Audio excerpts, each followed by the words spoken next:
and this here may be tough to you. Snack cake to me, yeah, more hostess. This been overdue forever. Asked me when it was dropping, said never. Should've made you cut the feta, but I designed it Freemason Margiela. What's good, Shellitronnn here, the most woke, no joking. I'm back again with a brand new video, and I'm gonna keep it a Bread Biscuit, man. This was a great week. Now, it could have been an amazing week, but as you guys know, week 4 was our bye week, and we didn't get any Panthers football.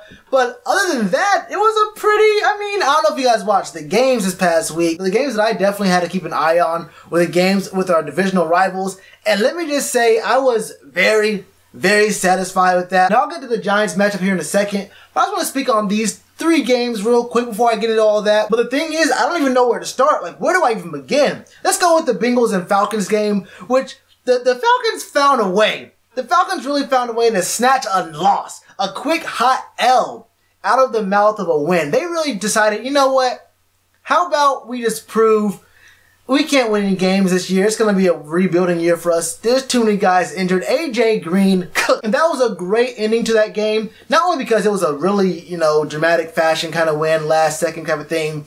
Win by 1 point with a touchdown. Andy Dalton put the team on his back. It's great to see all that happening. But this is a really good tiebreaker game for us because, the Falcons beat us, but we beat the Bengals. So if we split with the Falcons, if in some miraculous way the Falcons fight their way back into playoff hunt contention, that could be something to look at later on in the season, maybe around week 13, 14, when tiebreakers and stuff may come into effect. So them losing to the Bengals here was a really big blessing for us. Now, they did have to go against AJ Green, but look, all you can do is play against the guys who are across the field from you. So, if AJ Green went down for a couple quarters against us, we didn't have to face him. Hey, that's tough, but you got to deal with what you got to deal with. But I think the Falcons are basically out of contention hope right now. The NFC is actually a little bit weaker, but I don't see the Falcons really bouncing back from this. There's just too many guys on the defense who are hurt. And they're facing a problem that the Saints from the last several years were facing with an explosive offense, but a defense that really can't stop anything. You have to put up 40 every night just to win a game, and it's kind of tough to put on Matt Ryan, Julio, and Calvin really has been showing he's been really great, an almost immediate impact player, because they have a guy like Julio Jones who gets double, triple teamed every single rip, so you have to go to other guys in the team. Either way, a quick little L for Atlanta, as we all like to see. And then the game with the Bucs and the Bears. Now, I knew that after last week, Ryan Fitzpatrick was going to come down to earth a little bit, but honestly, he didn't play that bad of a game. 9 for 18, 126 isn't all that great. 1 interception, and they brought Jameis Winston back in. And I'll tell you the truth.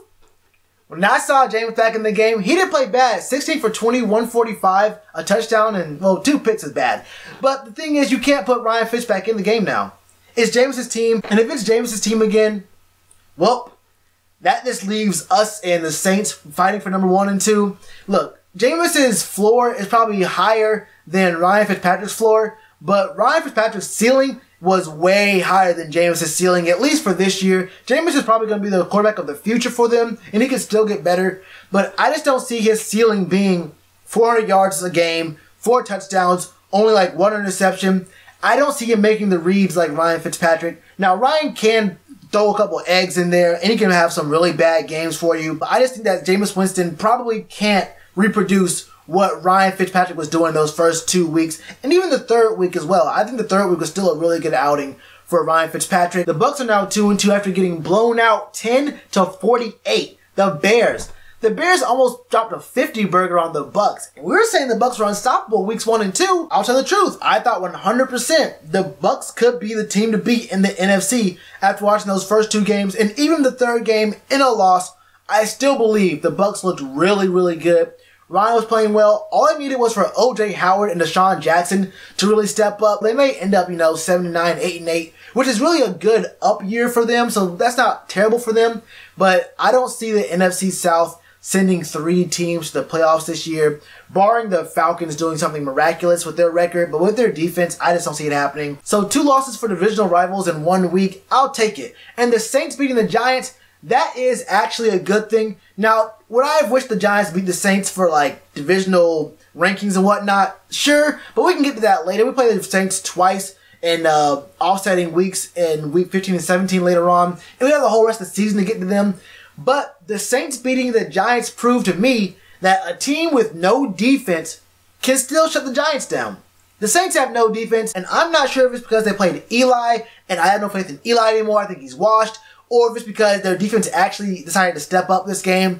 But they ended up, doing a good little number on the Giants, 18-33. That game was never really all that close. It wasn't even competitive out past the first quarter. After the first half, it really wasn't even a game anymore.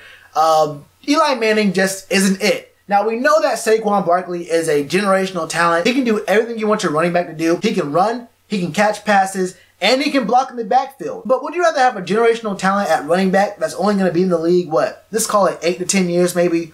Or do you want a quarterback who could be really good for the next 15, 20 years?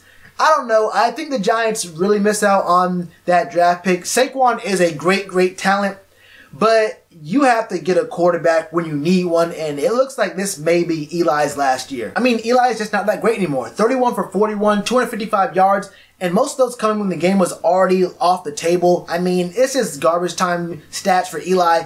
It was not looking good at all for him. But at least he got a touchdown. I mean, Saquon Barkley had 10 rushes for 44 yards, got a touchdown there, and then he caught, 6 passes for 50-something yards. No touchdown there. I mean, 100 scrimmage yards is good for your running back, but can you run the ball? Can he? At all? And can these guys block? I think Eli got sacked 3 times. If you get sacked 3 times by the Saints front 7, you know something's up. And we have to play the Panthers coming out of that bye week. Now look, over the last 3 years, in 2017, 16, and 15, we've won all of our games coming out of the bye. So I think that this game right here against the Giants will be tailor-made for us to come through and make some good work. And we have someone new on the squad. I don't remember who it is. Who did we sign? There was news about some guy on the defense. I don't know. Really help out against Odell Beckham Jr.? I mean, maybe. I mean, really help out our pass defense a little bit? Maybe. What was the biggest hole in our defense? What was the biggest hole on our team in general? It was O-line, but our O-line's been playing out of its mind lately with a patchwork of guys whose names I probably couldn't have named 2-3 months ago. But they patched themselves up, and they're doing really well. So the biggest problem in our whole team was our secondary, right? And then we got probably the second or third best coverage guy in the whole league in Eric Reid for a maximum of $2 million. I mean, that's tough. And it's great we got him on the bye week so we can, get ingratiated with the team, learn the scheme a little bit, do a few practices, get some contact on his body. I'm sure he's staying in shape and everything. So this is going to be a really, really good game versus the Giants, whom I really just don't respect at all. I can't even lie to you. They're 1-3 and they're 0-2 at home, and they gotta come to Carolina, to us, to face our front 7, to face Cam and Christian McCaffrey and a whole host of guys who are going to be doing some really good work. And I can get into all the players who should be going off in this game, but there was mention from Ron Rivera that both Damiere Byrd and Curtis Samuel could be back in this game. So when we have more weapons on the outside and actual, kickoff and punt return type of guys who can field the punts and actually get downfield, we can put a lot on this Giants defense, and I just don't think they can handle it. I do not believe they can handle it. I mean, the Saints defense held OBJ to 60 yards, and 27 of those yards came on one play. So half his yards came on one play, and the other 6 catches he had was 33 yards. So, you gotta explain it to me. And they don't have Evan Ingram out there anymore. And obviously, you have Sterling Shepard, who's gonna get more targets because everyone's gonna double team OBJ. Evan Ingram means Sterling Shepard's number gets called. We might have Dante Jackson on Sterling Shepard, and he already has 3 picks in 3 games. So, it's gonna be a good little matchup there. And since the O-line for the Giants is actually just a bunch of revolving doors and turnstiles and I guess caution, wet floor signs right there, we can just do a little something with our front 7, rest it up.